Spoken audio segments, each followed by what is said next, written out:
Dear students, welcome to our YouTube channel biology by Deepak Nain. और जैसा कि आप जानते हैं, हमने 10th क्लास के जो कंप्लीट सिलेबस की स्टार्ट की हुई है, जिसमें हम केमिस्ट्री के जो चैप्टर्स हैं वो स्टार्ट किए हुए हैं, और जिसमें आज हम चैप्टर 4 है वो पढ़ेंगे, और जो कि इससे रिलेटेड रहेगा मेनली आपका कार्बन एंड इट्स कंपाउंड। और मेनली जब आप 11th क्लास में पढ़ोगे organic chemistry, organic chemistry chemistry के तीन हिस्से हैं वो आपको पढ़ने को मिलते हैं, inorganic, organic and physical chemistry. तो ऑर्गेनिक केमिस्ट्री का जो पूरी की पूरी फाउंडेशन है वो इस चैप्टर से ही बनती है।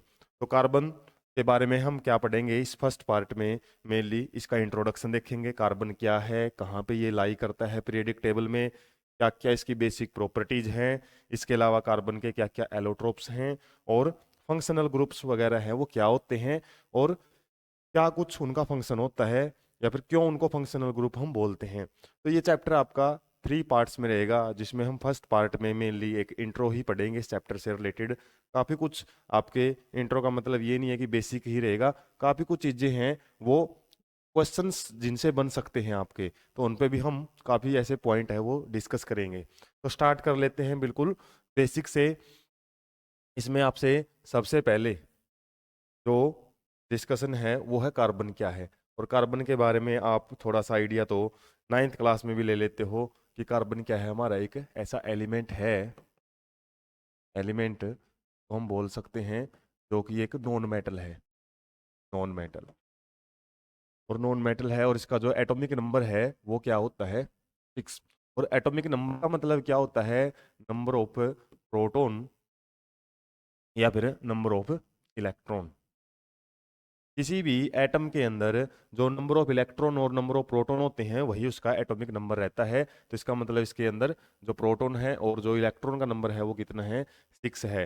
तो इस हिसाब से हम देखें तो पीरियडिक टेबल पढ़ी जाती है, जो आप 11th क्लास में पढ़ोगे। हालांकि वो पहले 10th क्लास में भी हम पढ़ते थे, लेकिन डिलीट हो चुका है चैप्टर। तो पीरियडिक टेबल में जितने भी हमारे एलिमेंट्स हैं, एलिमेंट्स के अंदर क्या आ जाते हैं आपको आइडिया होगा इसका, जिसके अंदर नॉन मेटल्स तो आती हैं, इसके अलावा मेटल्स भी आते हैं एंड मेटलॉइड भी आते हैं। तो हमने इस चैप्टर में केवल किसके बारे में पढ़ना है? ओनली कार्बन के बारे में। और कार्बन का बेसिक आइडिया आपको याद रहना चाहिए। ये क्या है? एक नॉन मेटल है जो कि पीरियडिक टेबल में 6 नंबर पे आती है, यदि हम एटॉमिक नंबर के बेस पे बात करें। और एटॉमिक नंबर होता क्या है? उसको एक, जैसे हम क्लास में रोल नंबर हमको मिले हुए होते हैं 1 2 3 4, इस तरीके से इसके अंदर नंबर ऑफ इलेक्ट्रॉन या फिर नंबर ऑफ प्रोटॉन से ही इसका एक रोल नंबर या फिर एटॉमिक नंबर है वो डिसाइड किया हुआ है। तो पीरियडिक टेबल में ये 6 नंबर पे है वो आता है। और इसकी और खास बात क्या है? इसके आइसोटोप्स भी होते हैं। आइसोटोप 9th क्लास में आप पढ़ते थे आइसोटोप्स के बारे में। आइसोटोप क्या होते हैं? इनका जो सेम एटॉमिक नंबर हो, सेम एटॉमिक नंबर, लेकिन मास नंबर है वो डिफरेंट होता है, मास नंबर डिफरेंट है। तो मेनली हमारे पास जो कार्बन का सबसे ज़्यादा फॉर्म पाई जाती है, उसका जो मास नंबर होता है वो क्या रहेगा? वो रहता है 12, 12। और मास नंबर क्या होता है? एटॉमिक मास किसको बोलते हैं? जब हम प्रोटॉन प्लस न्यूट्रॉन को ऐड कर देते हैं। तो यदि आपको मास नंबर दिया हुआ है तो इसके न्यूट्रॉन के नंबर भी हम फाइंड आउट कर सकते हैं। जैसे इसके प्रोटॉन का नंबर कितना था हमने देखा है, 6 का प्रोटॉन का नंबर है। तो न्यूट्रॉन का नंबर कितना रहेगा? एटॉमिक मास में से हम क्या माइनस कर देंगे? प्रोटॉन का नंबर माइनस कर देंगे। तो यहाँ से आपका सिंपली न्यूट्रॉन का नंबर कितना आ जाएगा? 6 मैक्सिमम केसेस में। लेकिन आइसोटोप्स का जैसे मैं जिक्र कर रहा हूँ, 2 आइसोटोप्स हैं वो मिलते हैं कार्बन के। एक होता है कार्बन 12 और एक होता है कार्बन 14, और इनका एटॉमिक नंबर होता है 6। ये एक रिप्रेजेंटेशन का तरीका है जो 9th क्लास में हम पढ़ते हैं। बिल्कुल बेसिक से शुरू कर रहे हैं हम कार्बन के बारे में, आपको क्या क्या पता होना चाहिए। और यहाँ पे जो कार्बन का ये C14 वाला आइसोटोप है ना, जिसका एटॉमिक नंबर या फिर एटॉमिक मास हम बोलेंगे, एटॉमिक मास 14 होता है, ये एक रेडियो एक्टिव भी होता है। रेडियो एक्टिव होता है नेचर में, रेडिएशन इसमें से रिलीज होती है। और इसको हम किस में यूज करते हैं? मेनली पुरानी चीजों की डेट पता करने के लिए कि कोई भी चीज कितनी ओल्ड है। तो कार्बन डेटिंग एक टेक्निक होती है जिसके अंदर हम C14 है वो आइसोटोप है इसका यूज किया जाता है। इसके अलावा एक आइसोबार होता है। आइसोबार तो क्या है? डिफरेंट एटॉमिक नंबर जिसके होते हैं यदि हम बात करें डिफरेंट एटॉमिक नंबर, जैसे नाइट्रोजन है, नाइट्रोजन का 14 होता है, मास नंबर कितना है इसका 14, और इसका एटॉमिक नंबर 7 होता है, जबकि कार्बन का हमने पढ़ा है मास नंबर 14 और एटॉमिक नंबर इसका 6 है। तो यहाँ पे जब मास नंबर सेम होते हैं, एटॉमिक नंबर डिफरेंट है, तो इसको हम क्या बोलते हैं, आइसोबार्स बोलते हैं, आइसोबार्स हैं ये दोनों। और एटॉमिक नंबर यदि सेम है, मास नंबर डिफरेंट है, तो उसको हम क्या बोलते हैं, आइसोटोप्स बोलते हैं। तो ये आपको बेसिक पता होना चाहिए कार्बन के बारे में।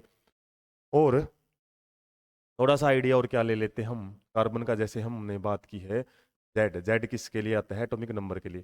जेड ऑफ कार्बन कितना है हमारा, 6 है। इसका मतलब क्या है, नंबर ऑफ इलेक्ट्रॉन इसके अंदर 6 है, नंबर ऑफ प्रोटॉन भी कितने इसके अंदर 6 हैं। ये दोनों चीजें फिक्स हैं। चेंज क्या हो सकता है, जैसे हमने बात की थी C14 और C12 के अंदर, तो इसके अंदर न्यूट्रॉन के नंबर है ना, वो अलग हो सकते हैं। इसमें न्यूट्रॉन के नंबर 8 है, जबकि इसमें न्यूट्रॉन का नंबर 6 है। ये दोनों वैल्यूज हैं वो हमेशा इसके अंदर फिक्स रहेंगी। अब एक आपने पढ़ा होगा 9th क्लास में, इलेक्ट्रॉनिक कॉन्फ़िगरेशन क्या होती है। इलेक्ट्रॉनिक कॉन्फ़िगरेशन में हम क्या करते हैं, जो हमारे इलेक्ट्रॉन्स होते हैं ना, उनको डिस्ट्रीब्यूट किया जाता है। बोल सकते हैं हम distribution of electron in the different cells, different cells, अलग अलग सेल्स में हम इलेक्ट्रॉन्स को डिस्ट्रीब्यूट करते हैं। जैसे मेन क्या होता है, एटम न्यूक्लियस होता है किसी भी एटम में, उसमें फर्स्ट सेल होती है, उसके बाद उसकी सेकंड सेल होती है। फर्स्ट सेल में 2 इलेक्ट्रॉन आ सकते हैं, उसके बाद बचे हुए इलेक्ट्रॉन अगली सेल में जाते हैं। तो टोटल नंबर ऑफ इलेक्ट्रॉन हमने देख लिया 6 है। तो इसका इलेक्ट्रॉनिक कॉन्फ़िगरेशन क्या रहेगा, पहली सेल में 2 आ गए, तो बच गए कितने हमारे पास, 4 इलेक्ट्रॉन बच गए। तो यहाँ पे जो हम देख सकते हैं, इसमें 4 इलेक्ट्रॉन्स हैं सेल में, इस तरीके से प्रेजेंट होते हैं। अब ये जो 4 इलेक्ट्रॉन हैं, इन्हीं इलेक्ट्रॉन को हम क्या बोलते हैं, 4 इलेक्ट्रॉन जो इसके हैं, इन्हीं को वैलेंस इलेक्ट्रॉन बोला जाता है, वैलेंस इलेक्ट्रॉन। और valence electron means outer most shell में कितने इलेक्ट्रॉन हैं, और इन्हीं इलेक्ट्रॉन से इसकी वैलेंसी है वो डिसाइड होती है। वैलेंसी, वैलेंसी क्या होती है, कंबाइनिंग कैपेसिटी, कंबाइनिंग कैपेसिटी, तो कितनी ज़्यादा मतलब ये कंबाइन कर सकता है, कितने एटम्स के साथ ये जुड़ सकता है। तो वैलेंसी यदि 4 है, वैलेंसी निकालने के 9th क्लास में ही फॉर्मूले आते हैं। यदि वैलेंस एटॉमिक नंबर जो हम या बात करें, जो वैलेंस इलेक्ट्रॉन है, वैलेंस इलेक्ट्रॉन का नंबर यदि हमारा क्या हो, 4 से कम हो, तो उसकी वैलेंसी क्या होती है, जो भी नंबर आता है, जैसे 1 है तो 1 वैलेंसी है, 2 है तो 2 है, या फिर 3 है तो सिंपली। और यदि हमारे पास वैलेंस इलेक्ट्रॉन की बात करें, वो कितना है, 4 से ज़्यादा होता है, बात करें तो यदि वो 4 से ज़्यादा है, तो उस केस में क्या होगा आपका, 4 से ज़्यादा मान लो 5 है, 6 है, 7 है, इस तरीके से। तो क्या करते हैं हम, 8 में से माइनस करके निकालते हैं। जैसे 5 है मान लो किसी की वैलेंस इलेक्ट्रॉन, तो उसकी वैलेंसी 3, यहाँ पे 2, यहाँ पे 1। 8 है तो वो क्या करते हैं, 8 में से माइनस करेंगे तो 0 होता है। लेकिन जो ये 4 आ जाए, मान लो वैलेंस इलेक्ट्रॉन है वो किसके बराबर है, 4 के बराबर, उस केस में जो वैलेंसी है वो 4 शो की जाती है। और खासकर 4 से जो नीचे वाले जब भी हमारे वैलेंसी आती हैं, तो वो पॉजिटिव ऑक्सीडेशन स्टेट भी शो करती हैं। और जो 4 से ज़्यादा आ जाती हैं और 8 में से माइनस करके निकालते हैं, वो नेगेटिव ऑक्सीडेशन स्टेट भी शो करती हैं। तो कार्बन के केस में यदि हम बात करें, वैलेंस इलेक्ट्रॉन कितने हैं, 4 हैं, और 4 को तो हम वैलेंसी भी इसकी कितनी मानेंगे, वैलेंसी इसकी कितनी है, 4। 4 ये एटम्स के साथ या फिर 4 बॉन्ड है वो बना सकती है ये, और जिसकी वजह से ऑक्सीडेशन स्टेट में और वैलेंसी में क्या फर्क है, ऑक्सीडेशन स्टेट आपका पॉजिटिव और नेगेटिव हो सकता है, और होता है एक प्रकार की वो वैलेंसी ही है। और यहाँ पे यदि हम बात करें, ये प्लस का 4 ऑक्सीडेशन स्टेट भी शो कर सकता है, और नेगेटिव 4 भी। प्लस का 4 मतलब यहाँ पे जो इलेक्ट्रॉन है ना इसके पास, ये जो 4 हैं, इनको ये सबको डोनेट कर सकता है। मेटल्स क्या करते हैं, मेटल्स और नॉन मेटल के चैप्टर में इससे पहले हमने पढ़ा था, मेटल्स हमेशा इलेक्ट्रॉन डोनेट कर सकती हैं, लेकिन कई बार कुछ नॉन मेटल्स ऐसी होती हैं जो इलेक्ट्रॉन को भी डोनेट कर सकती हैं, जैसे खासकर जिनकी वैलेंसी 4 है, तो ये अपने 4 के 4 इलेक्ट्रॉन डोनेट भी कर सकती है, और 4 के 4 इलेक्ट्रॉन ये क्या कर सकती है, किसी से ले भी सकती है। लेकिन ऐसा पॉसिबल नहीं है, कर तो सकती है लेकिन प्रैक्टिकली पॉसिबल नहीं है। इसलिए ज़्यादातर केसेस में जो हमारी कार्बन है ना, वो क्या करती है, इलेक्ट्रॉन डोनेट या रिसीव नहीं करती, वो इलेक्ट्रॉन को शेयर करती है। बिल्कुल छोड़ती नहीं है, ना किसी से बिल्कुल इलेक्ट्रॉन लेती है। और ये इलेक्ट्रॉन लेना और छोड़ना क्यों जरूरी होता है? ऑक्टेट रूल के लिए। एक ऑक्टेट रूल होता है ना, ऑक्टेट रूल में हम क्या पढ़ते हैं? किसी भी एटम की आउटर मोस्ट सेल में 8 इलेक्ट्रॉन रहने चाहिए, 8 इलेक्ट्रॉन। वैसे तो हाइड्रोजन के लिए रूल होता है ड्यूप्लेट का, लेकिन मैक्सिमम केस में आउटर मोस्ट सेल में 8 इलेक्ट्रॉन होने चाहिए। 8 से यदि कम है तो क्या होता है? वो हर एक आइटम है वो 8 करने की कोशिश करता है। और यदि 8 से कम है, थोड़े बहुत कम है, जैसे यहाँ पे 5 हैं, 6 हैं, 7 हैं, तो इलेक्ट्रॉन लेके ऑक्टेट पूरा किया जाता है। और यदि 8 से थोड़ा ज़्यादा है, जैसे सोडियम के अंदर यदि हम बात करें 2, 8 और 1 बच जाता है लास्ट में, तो इलेक्ट्रॉन छोड़ के 8 पे आने की कोशिश करता है। हर एक एटम ना अपने आप को स्टेबल करना चाहता है। हम एटम की डेफिनेशन पढ़ते भी हैं 9th में। एटम क्या चीज़ होती है? जो फ्रीली एग्जिस्ट नहीं कर सकती नोबल गैस के अलावा। तो हर एक एटम क्या करता है? वो अपने किसी न किसी के साथ बॉन्ड बना के स्टेबल होना चाहता है। और स्टेबल वो दो तरीकों से हो सकता है, या तो उसको करना होता है 8 इलेक्ट्रॉन्स पूरे आउटर मोस्ट सेल में। जो आउटर मोस्ट सेल, जो भी लास्ट सेल रहेगी, जैसे इसमें आउटर मोस्ट सेल ये है, फर्स्ट सेल को हम के बोलते हैं, अगली सेल को एल बोलते हैं, MnO_P बोर मॉडल में हम पढ़ते हैं। जैसे तो इस तरीके से क्या है, आउटर मोस्ट सेल में इलेक्ट्रॉन 8 पूरा करना चाहता है मैक्सिमम केसेज में, तो 8 वो इलेक्ट्रॉन डोनेट करके भी कर सकता है, जैसे ज्यादातर केसेज में मेटल्स करती हैं। लेकिन नॉन मेटल्स क्या करती हैं? ज्यादातर इलेक्ट्रॉन लेके ऑक्टेट है वो पूरा करती हैं। कार्बन है, इसके पास 4 इलेक्ट्रॉन है, ये 4 ना तो पूरे के पूरे डोनेट कर सकती, ना ये 4 इलेक्ट्रॉन ले सकती। इसलिए कार्बन क्या करती है? हमारी एक स्पेशल करेक्टर शो करती है, स्पेशल करेक्टर होता है। और इसी स्पेशल करेक्टर होने की वजह से इसके बहुत ज्यादा कंपाउंड देखने को मिलते हैं। Carbon and its compound, chapter का नाम ही इसलिए इतना ज्यादा हमको अलग से चैप्टर बनाना पड़ा। और आप जब हायर क्लासेज में 11th में पढ़ते हो, कार्बन से पढ़ते हैं ना, तो सेपरेट एक पोर्शन हो जाता है केमिस्ट्री का। ऑर्गेनिक केमिस्ट्री में ज्यादातर जो हम कार्बन के कंपाउंड ही पढ़ते हैं, maximum carbon and its compound है ना, इसके सेपरेट हैं वो यूनिट्स या फिर चैप्टर बनने शुरू हो जाते हैं। तो इसी के बारे में हमने बिल्कुल एक वाइडर व्यू है वो पढ़ना है। थोड़ा सा आइडिया अब हम एनसीईआरटी से ले लेते हैं। वो क्या है? यहाँ पे आपको कुछ कंपाउंड्स हैं वो दिए हुए हैं, एक टेबल है, हो सकता है क्वेश्चन वगैरह बन जाए 1 मार्क्स वगैरह में। जैसे एसिटिक एसिड है, कार्बन एंड इट्स कंपाउंड ही है सारे के सारे, कार्बन के कंपाउंड है। जैसे एसिटिक एसिड है CH3COH, इनके फॉर्मूले बनाने भी हम देखेंगे। जैसे हमने मॉलिक्यूलर फॉर्मूले या फिर केमिकल फॉर्मूले बनाने पड़े थे ना फर्स्ट चैप्टर में, ऐसे ही कार्बन के फॉर्मूले बनते कैसे हैं, उनका भी एक स्पेशल रूल है, वो भी हम पढ़ेंगे। तो इसमें तो जनरली इसने किससे रिलेटेड बात की है? मेल्टिंग एंड बॉइलिंग पॉइंट से रिलेटेड बात की हुई है, कि कार्बन के मेल्टिंग जो कंपाउंड है ना, वो क्या क्या मेल्टिंग और बॉइलिंग पॉइंट है वो शो करते हैं। तो सिंपल एक आइडिया आपको दिया हुआ है, नॉर्मल इंफॉर्मेशन। इसके अलावा कार्बन की बात बता रखी है कि जो अमाउंट ऑफ कार्बन है हमारी अर्थ क्रस्ट में, जो भूपर पट्टी है, ऊपरली परत है अर्थ की, एंड इन एटमोस्फियर, एटमोस्फियर में भी क्या है? क्वाइट मेगर, मतलब लगभग जो एटमोस्फियर में तो बहुत कम है, न के बराबर ही है। और अर्थ क्रस्ट में कितनी है? 0.002।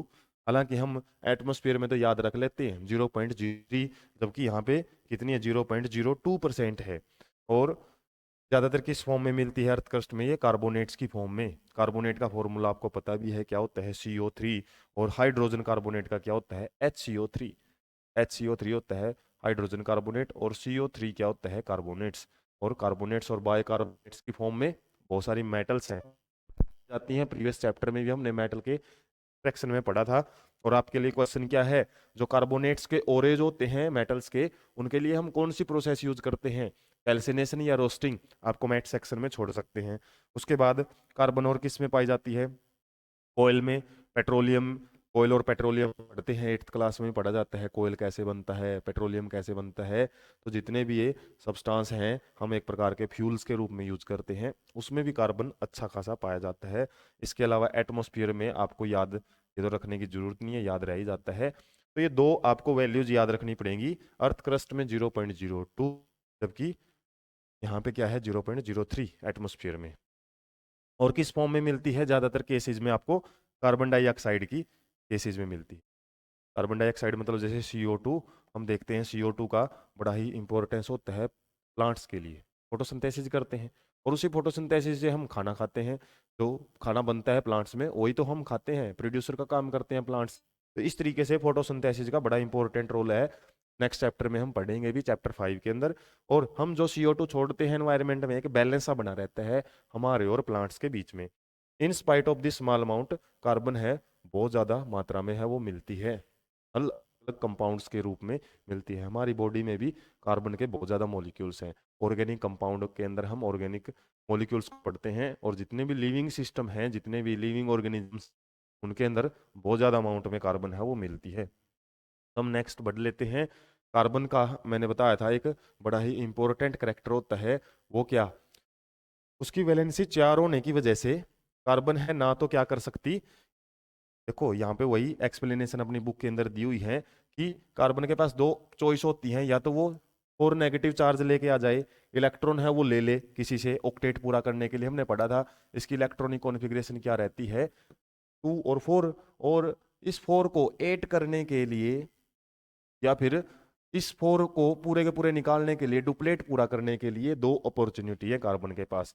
एक तो क्या करे, 8 करने के लिए ये 4 इलेक्ट्रॉन बाहर से कहीं ना कहीं से ले ले, और या फिर ये 4 के 4 इलेक्ट्रॉन भी गायब कर दे, जिससे क्या उसके ये 2 इलेक्ट्रॉन इसके पास पड़े रहें। तो ये डुप्लेट या फिर ऑक्टेट पूरा करने की जो एक टेंडेंसी होती है ना, इसी को हम कंबाइनिंग कैपेसिटी बोलते हैं। हर एक एटम इसी दौड़ में लगा रहता है डुप्लेट या ऑक्टेट पूरा करने की कोशिश में, और इसी को क्या बोलते हैं, नोबल गैस कॉन्फ़िगरेशन। इसी को नोबल गैस कॉन्फ़िगरेशन बोला जाता है, या फिर हम बोल सकते हैं इसी को स्टेबल इलेक्ट्रॉनिक कॉन्फ़िगरेशन भी बोलते हैं। स्टेबल इलेक्ट्रॉनिक कॉन्फ़िगरेशन मतलब हर एक आइटम इसी स्टेबिलिटी में आना चाहता है। तो दो चांसेस हैं इसके पास, 8 पूरा करने के लिए 4 इलेक्ट्रॉन लेने पड़ेंगे, जिसकी वजह से इसके ऊपर 4 नेगेटिव चार्ज आ जाएगा, या फिर 4 के 4 इलेक्ट्रॉन इसको छोड़ने पड़ेंगे, जैसे सोडियम एक इलेक्ट्रॉन सोडियम पॉजिटिव बना लेता है, तो ये कैटायन फॉर्म में जा सकता है या एनायन बना सकता है। लेकिन ये दोनों ही चीजें पॉसिबल नहीं है। वो कैसे, आपसे पूछा जा सकता है भाई क्यों नहीं छोड़ सकता, या क्यों नहीं ले सकता। But it could be difficult for the nucleus with 6 protons to hold up to 10 electrons. और हम पढ़ते हैं एक न्यूट्रलिटी का कॉन्सेप्ट रहता है। हमारा जो एटम है ना वो न्यूट्रल रहता है। न्यूट्रल का मतलब जैसे बात शुरुआत में की थी, एटॉमिक नंबर कितना है, 6 है, तो इसके पास 6 ही प्रोटॉन है, प्रोटॉन के प्रो होता है पॉजिटिव चार्ज, और 6 ही क्या है, इलेक्ट्रॉन्स हैं, तो जिसकी वजह से न्यूट्रल रहता है। और प्रोटॉन्स को क्या करना पड़ता है, इन इलेक्ट्रॉन्स को अपने साथ बाइंड करके रखना पड़ता है। पीछे डायग्राम भी देखा था हमने, यहाँ पे न्यूक्लियस है हमारा, और न्यूक्लियस के पास है पॉजिटिव चार्ज, और इलेक्ट्रॉन के पास क्या है, नेगेटिव चार्जेज हैं। और इन नेगेटिव चार्जेज को जो न्यूक्लियस है ना वो पकड़ के रखता है, और ताकि हमारा एटम है वो थोड़ा बहुत स्टेबल बना रहे। और 6 इलेक्ट्रॉन्स के लिए 6 प्रोटॉन होते हैं नॉर्मली, और ज्यादातर एटम्स में जितने इलेक्ट्रॉन होते हैं उतने ही प्रोटॉन उसके अंदर मिलते हैं, जिसकी वजह से वो न्यूक्लियस को ज्यादा प्रॉब्लम नहीं होती में। लेकिन इसने 4 इलेक्ट्रॉन यदि बाहर से ले लिए ना, तो इसके ऊपर 4 नेगेटिव चार्ज आ गया। तो वही रीजन है कि 6 प्रोटॉन्स तो हैं के पास, प्रोटॉन का तो नंबर हम इंक्रीज हैं, लेकिन जो हमने 4 इलेक्ट्रॉन एक्स्ट्रा ऐड किए हैं इसके पास, 4 इलेक्ट्रॉन का एक्स्ट्रा, पहले कितने थे, 6 इलेक्ट्रॉन थे, टोटल 10 इलेक्ट्रॉन हो गए ना। उन 10 इलेक्ट्रॉन्स को 6 प्रोटॉन्स के लिए होल्ड करना बड़ा मुश्किल हो जाता है, इसलिए ये 4 इलेक्ट्रॉन ले नहीं सकती है। क्वेश्चन बन सकते हैं ऐसे कॉन्सेप्चुअल क्वेश्चन, खासकर CBSE। और ये 4 इलेक्ट्रॉन छोड़ क्यों नहीं सकती है, मतलब पॉजिटिव चार्ज क्यों नहीं आ सकता है, वही बात बोला हुआ इसमें। जब भी हम इलेक्ट्रॉन छुटवाते हैं ना किसी भी आइटम में से, एनर्जी देनी पड़ती है हमको। और एक इलेक्ट्रॉन 11th क्लास में आप डिटेल में पढ़ोगे, जब आप एक इलेक्ट्रॉन को छोड़ देते हो ना, उसके बाद यदि हम बात करें, जैसे इसमें 6 इलेक्ट्रॉन थे और 6 ही प्रोटॉन थे।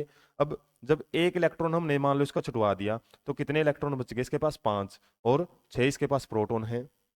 तो 5 इलेक्ट्रॉन है, अब 6 प्रोटॉन उसको बड़ा टाइटली बाइंड करके रख लेते हैं, और कोशिश यही की जाती है प्रोटॉन्स के द्वारा कि और इलेक्ट्रॉन इसमें से ना निकले, क्योंकि फोर्स ऑफ अट्रैक्शन है वो ज्यादा बढ़ जाता है।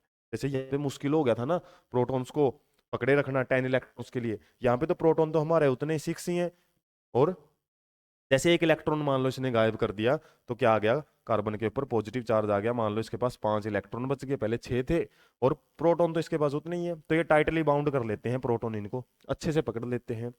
और हमने एक और इलेक्ट्रॉन निकाल दिया, मान लो इसके पास बच गए 4 इलेक्ट्रॉन, और प्रोटॉन इसके पास 6 ही है। मतलब एक बारी धोखा खा गया ये प्रोटॉन कि भाई एक इलेक्ट्रॉन दे दिया इसने, कोई प्रॉब्लम नहीं है, अगली बार के लिए चौकन्ना हो जाता है। और एक और इलेक्ट्रॉन दे दिया तो और अगली बार के लिए डबल चौकन्ना हो जाता है। सोचो अभी तक तो 2 इलेक्ट्रॉन बाहर निकले हैं, क्या हाल होएगा जब 4 इलेक्ट्रॉन बाहर निकालने पड़ेंगे हमको, कितनी एनर्जी वो देनी पड़ सकती है। तो वही बात कही हुई इसमें, a large amount of energy to remove 4 electrons living behind carbon cations with 6 proton its nucleus और holding on to just 2 electrons. 2 electrons को पकड़े रखना प्रोटॉन्स के लिए बहुत ज़्यादा आसान काम हो जाएगा। और 2 के लिए तो बहुत ज़्यादा, इसके अलावा 4 भी होंगे या फिर 5 भी होंगे ना, उनको भी अच्छे से वो बाउंड कर सकते हैं। और इतनी एनर्जी हमारे पास नहीं है सिस्टम में जिसके द्वारा हम क्या कर सकें, इतने सारे इलेक्ट्रॉन्स निकाल सकें। ये 2 चीज़ें तो क्या है, पॉसिबल है ही नहीं है। इसलिए कार्बन क्या करता है, कार्बन को तो स्टेबल तो होना ही है, ये 2 चीजें नहीं कर सकता तो और क्या स्टेबिलिटी के लिए क्या कर सकता है। हमने तो देखा था 2 ही तरीके होते हैं खासकर एटम्स के पास। तो कार्बन ने एक अपना स्पेशल जो तरीका है वो यहाँ पे बना लिया है, और वो क्या है, कोवलेंट बॉन्ड बनाता है ये। कोवलेंट बॉन्ड, बॉन्ड का मतलब होता है एक प्रकार का जोड़, एटम्स एक दूसरे के साथ जुड़े हुए होते हैं ना, जैसे हमारी शेप है वो बने रहती है। तो बने रहने का मतलब क्या है, सारे एटम्स हैं बॉडी के अंदर वो दूसरे के साथ चिपके हुए हैं, पोलर शेप है वो दी हुई है। ऐसे ही हमारे पास क्या होते हैं, बॉन्ड्स होते हैं। और बॉन्ड क्या है, एक प्रकार के जोड़, और एटम्स आपस में जुड़े हुए होते हैं बॉन्ड्स के द्वारा। और ये बॉन्ड्स अलग अलग टाइप के होते हैं, कोवलेंट बॉन्ड भी होते हैं। इसके अलावा इसे प्रीवियस चैप्टर में हमने आयनिक बॉन्ड का भी जिक्र किया था, आयनिक बॉन्ड। और इसके अलावा एक कोऑर्डिनेशन बॉन्ड भी होते हैं, कोऑर्डिनेशन बॉन्ड या फिर डेटिव बॉन्ड भी बोला जाता है, डेटिव बॉन्ड। इसको तो हालांकि आप 11th में पढ़ोगे, कोऑर्डिनेशन कंपाउंड के नाम से एक चैप्टर भी आता है केमिस्ट्री में 12th क्लास में। लेकिन 11th क्लास में आप केमिकल स्ट्रक्चर्स एंड बॉन्डिंग से रिलेटेड कुछ एक स्ट्रक्चर वो चैप्टर पढ़ते हो, उसमें भी आता है इसके बारे में जिक्र। आयनिक बॉन्ड क्या होते हैं, आयनिक कंपाउंड के अंदर होते हैं, आयनिक कंपाउंड। और इसके बारे में आपको ज़्यादा समझाने की जरूरत है नहीं है, क्योंकि आयनिक कंपाउंड के अंदर हम पढ़ते थे ये बॉन्ड किसकी वजह से बनते हैं, transfer of electrons, transfer of electron. जिसके अंदर जो मेटल्स होती हैं खासकर वो क्या करती है, अपना इलेक्ट्रॉन ट्रांसफर कर देती है किसके पास, नॉन मेटल्स के पास। और इसका थोड़ा सा रिव्यू मैं बताऊं, जैसे सोडियम ने अपना इलेक्ट्रॉन डोनेट कर दिया था किसके पास, क्लोरीन के पास। क्लोरीन के पास कितने थे, 7 इलेक्ट्रॉन थे, जिसे सोडियम के ऊपर आ गया था हमारा पॉजिटिव चार्ज क्लोरीन पे। तो जब इलेक्ट्रॉन ट्रांसफर से कोई बॉन्ड बन जाता है जहाँ पे पॉसिबिलिटी है कि भाई एक इलेक्ट्रॉन ले सकता है दूसरा इलेक्ट्रॉन छोड़ सकता है, वहाँ पे आयनिक बॉन्ड बनते हैं। कोवलेंट बॉन्ड में क्या है, कोवलेंट बॉन्ड में जहाँ पे पॉसिबिलिटी नहीं है ना, बताया है अभी, ना तो इलेक्ट्रॉन छोड़ सकता ना ले सकता, उस केस में इलेक्ट्रॉन की होती है शेयरिंग, इलेक्ट्रॉन शेयरिंग यहाँ पे देखी जाती है। इलेक्ट्रॉन शेयरिंग कैसे, जैसे कार्बन और हाइड्रोजन के बीच में जब बॉन्ड बनता है, कार्बन के पास होते हैं 4 इलेक्ट्रॉन, हमने देखा था लास्ट वाली सेल की बात, और लास्ट वाली सेल ही बॉन्ड फॉर्मेशन में देगी। और हाइड्रोजन के पास होता है 1 इलेक्ट्रॉन। तो क्या होएगा, इनकी शेयरिंग कर देते हैं ये दोनों मिलके। शेयरिंग कैसे होएगी, जो ये इलेक्ट्रॉन्स है ना ये बीचों बीच आ जाएंगे, एक हाइड्रोजन का और एक कार्बन का।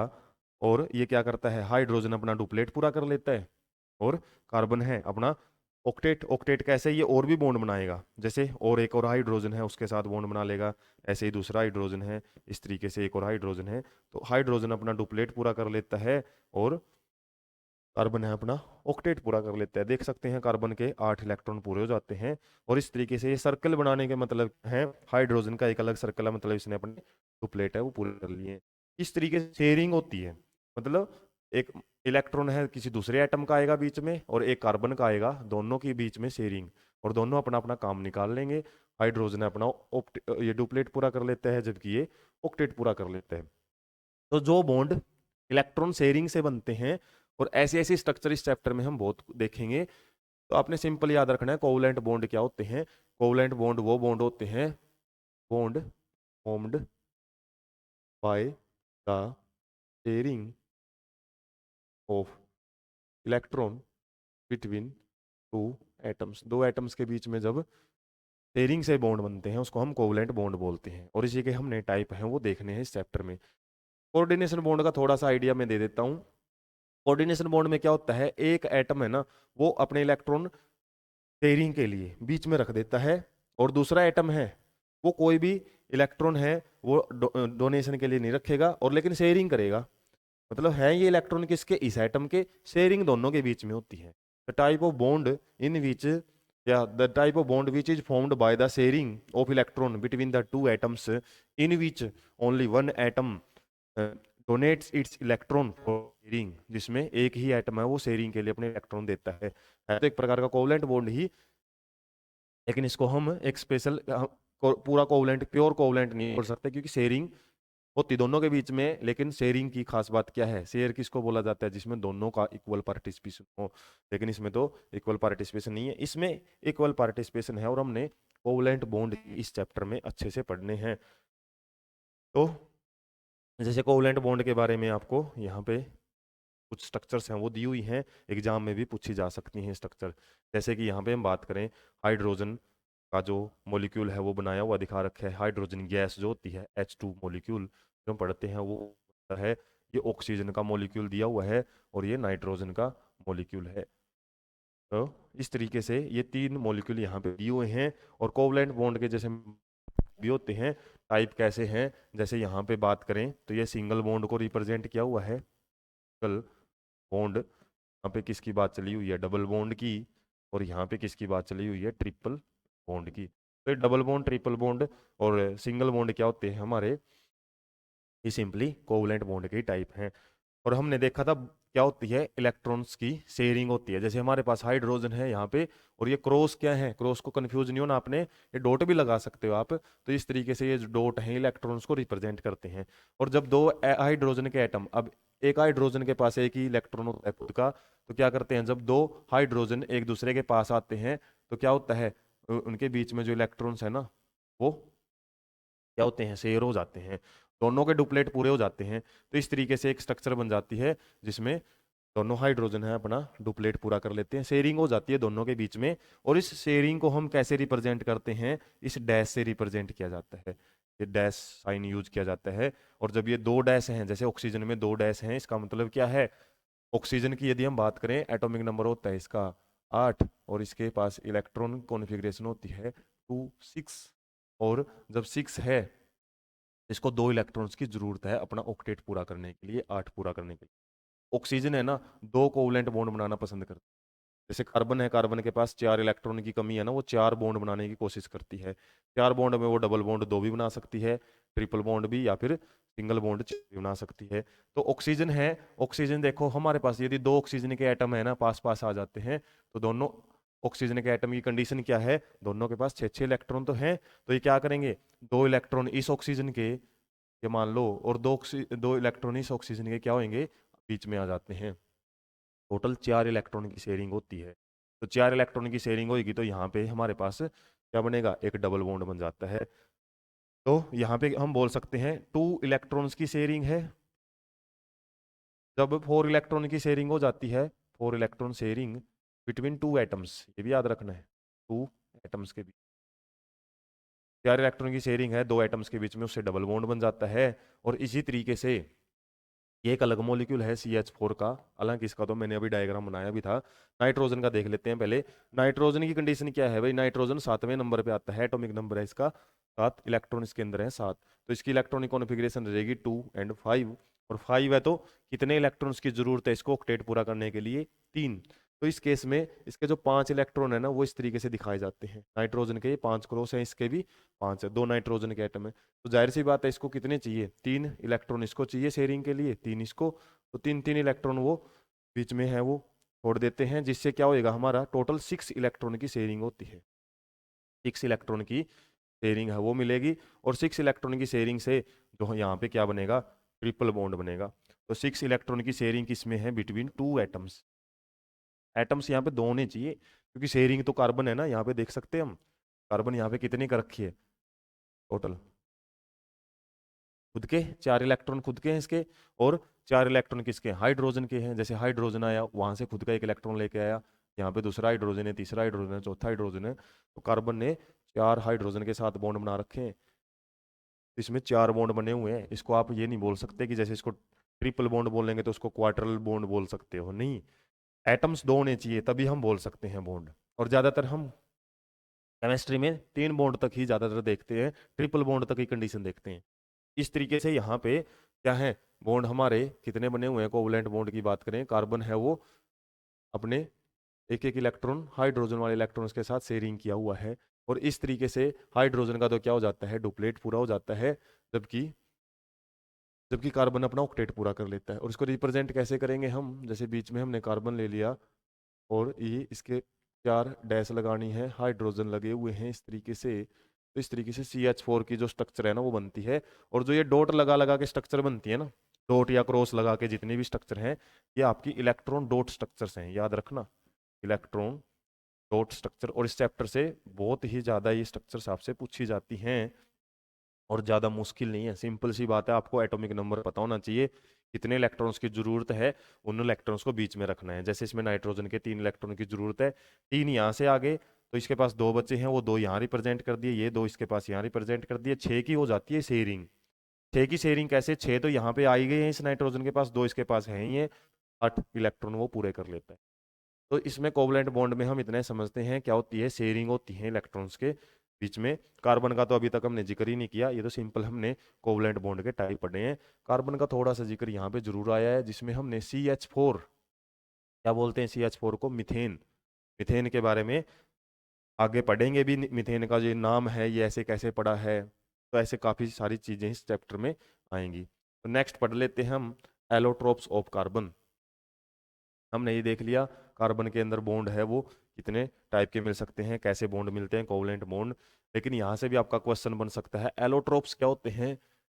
एलोट्रोप्स उन सब्सटेंस को बोलते हैं या उन कंपाउंड को बोलते हैं जो क्या है तो उसके अंदर एक ही एटम, फिर उसकी वो डिफरेंट फॉर्म्स में जब मिलता है।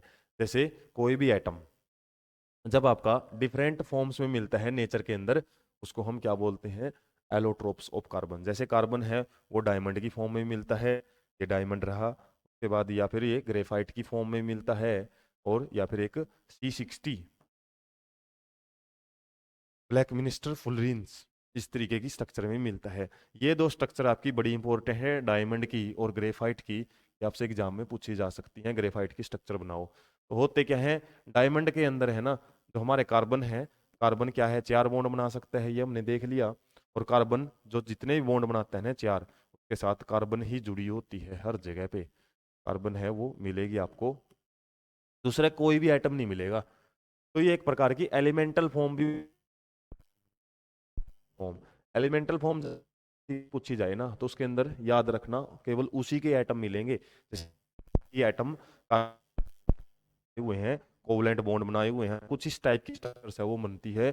और ये स्ट्रक्चर इतनी ज्यादा मजबूत होती है कि जो डायमंड है ना हमारा, सबसे ज्यादा स्ट्रॉन्गेस्ट सब्सटेंस है, स्ट्रॉन्गेस्ट सब्सटेंस ऑफ नेचर। इसकी वजह से, ये कोवलेंट बॉन्ड की वजह से। और कोवलेंट बॉन्ड भी किसके बीच में, कार्बन कार्बन के बीच में, केवल कार्बन ही होती है इसके अंदर। और ऐसे ही ग्रेफाइट में भी होती कार्बन ही है, लेकिन इसमें क्या है, कार्बन कार्बन है वो 3 बॉन्ड तो जरूर बना लेता है। जैसे इसमें देखो, ये कार्बन है, ये कार्बन है, इस तरीके से ये कार्बन आगे भी किसी प्लेट से जुड़ा हुआ है, मतलब और भी आगे एटम है। इस कार्बन की बात करें ना, ये 3 कार्बन से जुड़ा हुआ है, इस तरीके से ये कार्बन है 3 कार्बन से जुड़ा हुआ है। तो इसमें हम जब भी कार्बन को देखेंगे वो 3 कार्बन से जुड़ा हुआ है, कहने का मतलब ये है 3 कोवलेंट बॉन्ड है वो बना लेता है कार्बन ग्रेफाइट के अंदर। इसमें क्या है, सारे के सारे बॉन्ड के साथ कार्बन जुड़ी हुई मिलेगी, इसमें क्या है 3 ही बॉन्ड बनेंगे, जिसकी वजह से कार्बन यदि 3 बॉन्ड बना लेता है, एक इलेक्ट्रॉन इसका फ्री रह जाता है। मतलब उतनी स्ट्रॉन्ग बॉन्डिंग नहीं मिलेगी जितनी बॉन्डिंग यहाँ पे स्ट्रॉन्ग थी, इसलिए ग्रेफाइट इतना ज्यादा स्ट्रॉन्ग नहीं होता। और ग्रेफाइट में जो स्ट्रक्चर्स है ना वो किस फॉर्म में मिलती हैं, ऐसी हेक्सागन सी फॉर्म में मिलती, ऐसे हेक्सागन से मिलते हैं इस तरीके, ऐसे स्ट्रक्चर्स हैं वो प्लेट की फॉर्म में मिलती हैं। जैसे इस तरीके की एक हमारी यहाँ पे बनाए तो एक प्लेट है वो बन जाती है, और काफी और भी आगे भी प्लेटिंग है वो मिल सकती।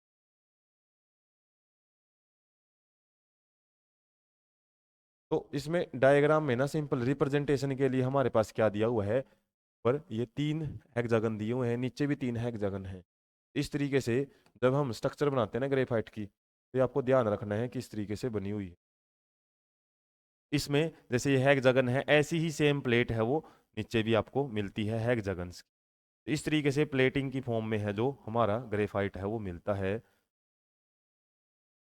और इसमें क्या है, हर एक कार्बन है ना जो देख सकते हैं, ये कार्बन है, ये है, इस तरीके से ये कार्बन हैं, ये क्या है, तीन तीन बॉन्ड बनाए हुए हैं। डैश से बताया था आपको, बॉन्ड दिखाते हैं, जैसे 1 2 3 इस कार्बन के हैं, इस तरीके से ये कार्बन 1 2 3 तीन तीन बॉन्ड तो बना लेता है, लेकिन एक इलेक्ट्रॉन है ना वो इसके पास खाली पड़ा रहता है।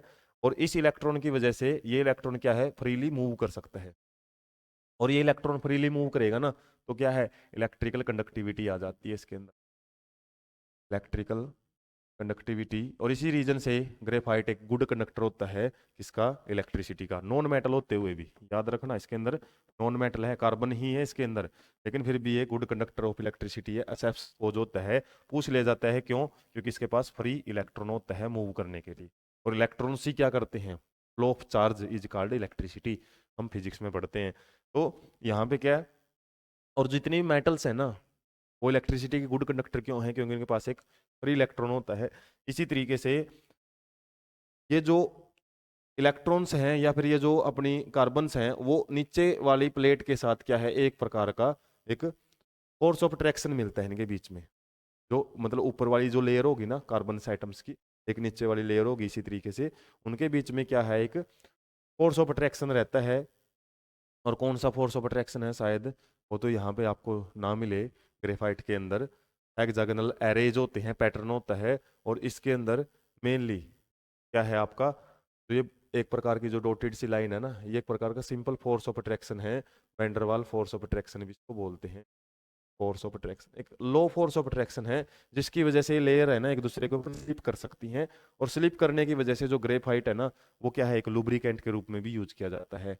बड़ी बड़ी जो मशीनरी होती हैं, बड़े बड़े पार्ट्स होते हैं मशीनरी के, जैसे छोटे पार्ट्स में तो हम ग्रीस वगैरह ऑयल वगैरह डाल देते हैं फ्रिक्शन ना हो, तो बड़े बड़े पार्ट्स के बीच में ग्रेफाइट का पाउडर डाला जाता है, जिससे क्या हो, इस प्लेटिंग की वजह से ये क्या है, फिसल सकते हैं इजिली। और जितनी ज़्यादा फिसलन होगी फ्रिक्शन को कम कर देते हैं, इसलिए याद रख सकते हो आप, ग्रेफाइट को लुब्रिकेंट के रूप में भी हम यूज करते हैं। सिंपली यहाँ पे स्ट्रक्चर से रिलेटेड बात की हुई है। जो डायमंड की स्ट्रक्चर है रिजिड 3 डायमेंशनल स्ट्रक्चर होती है, 3D में होती है ये। वरना एग्जाम में आपसे पूछे तो इस तरीके से आप जितनी आपसे बने कार्बन की जो बॉन्डिंग है वो दिखा सकते हो, इस तरीके से ऐसे। तो कार्बन जब हमारा चार चार बॉन्ड बना लेता है उसको हम ग्रेफाइट की ये डायमंड की स्ट्रक्चर बोलते हैं, और बड़ी स्ट्रॉन्ग बॉन्डिंग यहाँ पे मिलती है। जबकि ग्रेफाइट के अंदर इतनी ज़्यादा स्ट्रॉन्ग बॉन्डिंग नहीं होती, जिसकी वजह से 3 कार्बन एटम के साथ ही जुड़ा होता है ये, और क्या है, सेम प्लेन में ही होता है। जैसे ये एक प्लेन है, 3D में नहीं मिलती है स्ट्रक्चर, और ये सेकंड प्लेन है।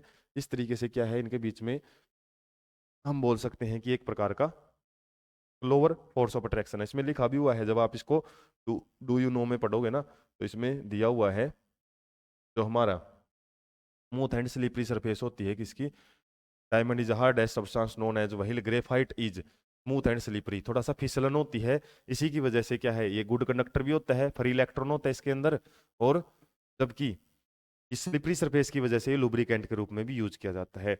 और डायमंड क्या है, synthesized by subjecting pure carbon to very high pressure. इसको हम वैसे तो ये नेचर में बनते हैं अपने आप डायमंड, प्रेशर की वजह से, ज्यादा प्रेशर और ज्यादा हीट की वजह से, लेकिन इनको हम यदि लैब में तैयार करना चाहें तो बहुत ज्यादा हमको क्या चाहिएगा, प्रेशर और बहुत ज्यादा टेम्परेचर देना पड़ता है। तो ये याद रख सकते हो आप, very high pressure and very high temperature के लिए इनकी जरूरत होती है। इसके अलावा these synthetic diamonds are small but are otherwise indistinguishable form of natural diamonds। तो क्या है, एक प्रकार के बहुत छोटे छोटे डायमंड है वो बनते हैं। और इस तरीके से फुलरिन की भी स्ट्रक्चर है, जो एक फुटबॉल जैसी स्ट्रक्चर होती है फुलरिन की, क्या प्रैक्टिस कर सकते हो, बड़ी रेयरली ही आपसे पेपर में पूछी जाती है, और पूछने वाले तो पूछ ले। तो इसका थोड़ा सा एक पैटर्न आपको याद रखना पड़ेगा, किस तरीके से है, बीच में एक पेंटागन है, फिर पेंटागन से बीच वाला एक और पेंटागन बना हुआ है, एक बड़ा पेंटागन है, फिर उसके बाद क्या है, जो बड़े वाला पेंटागन है ना उसको सेंटर मान के हेक्सागन्स है वो लगे हुए हैं। थोड़ी सी स्ट्रक्चर का मैं आपको पैटर्न दूं, जैसे यहाँ पे एक हेक्सागन है छोटा, हेक्सागन सॉरी पेंटागन, फिर एक बड़ा पेंटागन है, फिर उसके बाद क्या किया हुआ है, इस पेंटागन को, पेंटागन के एक एटम को सेंटर मान के एक हेक्सागन है वो हर जगह बने हुए हैं, देख सकते हैं ये हेक्सागन है वो बने हुए हैं। और उसके बाद तो ये हेक्सागन बनाए हैं, इनकी दो साइडों को लेके एक एक पेंटागन बने हुए हैं। तो थोड़ा सा आप इसका एक पैटर्न समझोगे ना तो आइडिया लग जाएगा कि इसमें एक एक रेगुलर वे में ये स्ट्रक्चर है वो बनी हुई है। तो सी फुलरिन्स या C60 भी बोलते हैं इसको। क्या है ये? एक प्रकार का एलोट्रोप है कार्बन का, जिसमें हम नेचर बोल सकते हैं। कार्बन इस फॉर्म में भी पाई जाती है, जिसमें क्या है, एक शेप ऑफ फुटबॉल जैसी स्ट्रक्चर वो बनती है। एक नंबर में पूछ सकता है कार्बन की कौन सी फॉर्म है जो वो फुटबॉल की शेप में उसके अंदर एटम्स का अरेंजमेंट है वो मिलता है। इसके अलावा ये जो ब्लैक मिनिस्टर्स फुलर, एक जो हमारे आर्किटेक्ट हैं उनके द्वारा क्या है डिजाइन की हुई थी, या फिर हम बोल सकते हैं since this looked like the geodesic dome, एक डोम जो गुंबद है वो तैयार किया गया था किसके द्वारा? ब्लैक मिनिस्टर फुलर के द्वारा।